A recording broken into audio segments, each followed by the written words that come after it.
All right, so part of Lecture 6 here, we're going to be going over the second law of thermodynamics. So in the prior slide, we talked about sort of an illustration of how heat is always transferred from a warmer place to a colder place. That's the core of the second law of thermodynamics, which is the basis for refrigeration. Now, what I'm putting up here is another type of drawing of a refrigeration system. And as I kind of touched on earlier, if you're a new technician, you're going to be out in the field and you're going to see a lot of different types of refrigeration equipment. The only exception is if you happen to be employed by a manufacturer, which means you'll have a lot narrower exposure to different types of systems. But I want to make sure I throw up different things to you so you can kind of see how you're going to get this information in the field, right? So this is a refrigeration system, and if you're a little bit uncomfortable with the what we've already covered, the second law of thermodynamics, how to read a temperature pressure chart, understanding the refrigeration cycle, the condition of the refrigerant, and the different points in the refrigeration system, what I'd suggest that you do is stop right here and go back and review those lectures. That's one of the beauties of this particular teaching venue, is you can stop the teacher and go back and have a look at what was already covered. As we get into the troubleshooting portion of this class, we're going to be leaving very shortly here this foundational training and getting into troubleshooting. So if you have a good understanding of what's been covered prior, it's going to make it a lot easier on you. All right, so I'm going to assume that you're good to go here. So let's rock on here. All right, so real quick in review, we have 4 different stages or 4 different key components of a refrigeration system. We'll review that real quick. So you get your evaporator, and as I mentioned, that is going to absorb heat energy from the system, from the process, whatever it is you're cooling. You have your compressor, which is obviously it compresses refrigerant. Then you have your condenser, which is just the opposite as the evaporator. It's going to be rejecting heat energy. And then you have your expansion device here. All right, so just kind of keep that in mind. Now, just for argument's sake, I'm going to say that this system here is going to be for a typical residential air conditioner. But as I mentioned before, doesn't matter. It could be for anything, any type of refrigeration system. It all works basically the same. So we're going to start over here on the evaporator side. So let's just say, for example, the refrigerant temperature, the average refrigerant temperature in this evaporator coil here is 40 degrees Fahrenheit. All right.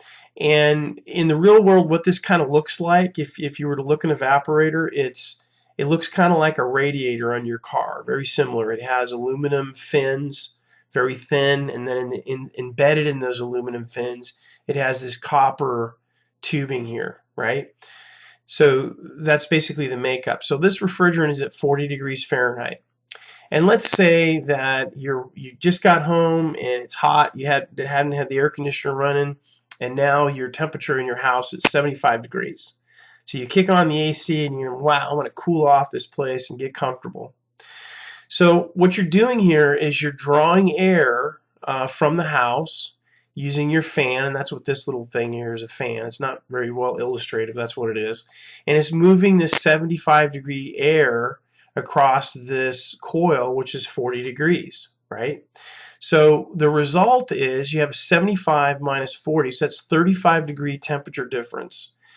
So second law of thermodynamics, as we covered earlier, heat energy will always transfer from a warmer place, which is this medium, which is your air, to a colder place, which is the refrigerant. So you're going to have a natural transfer of heat energy from the air in your home to the refrigerant. The result is when you put your hand on any one of your registers, your outlet registers, you feel the air blowing out, you're going to notice that, wow, that's cold. And basically what it is, it's the same exact air that was in your house before, but it's had the heat energy removed. That's basically what we do. So let's go over here and look at the condenser side. All right, so the condenser, your compressor is compressing, and let's just, for argument's sake, say that the average temperature of the refrigerant in this condenser is about 110 degrees F. That's pretty high temperature, right? And let's say, for example, that the outdoor ambient temperature, outdoor temperature is 80 degrees F.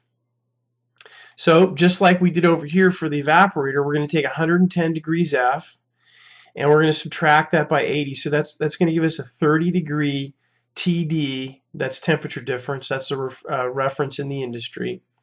And you're going to get a natural transfer, right, of the heat energy from the refrigerant to the medium, which is air, right? So it makes perfect sense, right? You're going to have this high temperature refrigerant being exposed to this low temperature or lower temperature gas. So there's going to be a rejection of that same heat. And that's how it works. That's basically how a refrigeration system and the use of the second law of thermodynamics makes it possible. All right. Now, we're going to be wrapping up the foundational lectures. Everything going forward is going to be getting into the troubleshooting stuff. And again, if you're a little uncomfortable, go back and listen to some of the other lectures. But we're going to get into some really interesting stuff right now. And what's amazing is I've been doing this 30-something years, and you're going to find that there's a lot of technicians out there that don't have a grasp on the foundational things that we've covered. And for sure, they don't have a grasp a lot of times on the troubleshooting aspects. In other words, how to use your temperature pressure chart, understanding the second law of thermodynamics, fully understanding the states of refrigerant in the refrigeration system, how the major components work. So having this foundation is going to be great. So stick with it, and we're going to get into some really cool troubleshooting stuff next.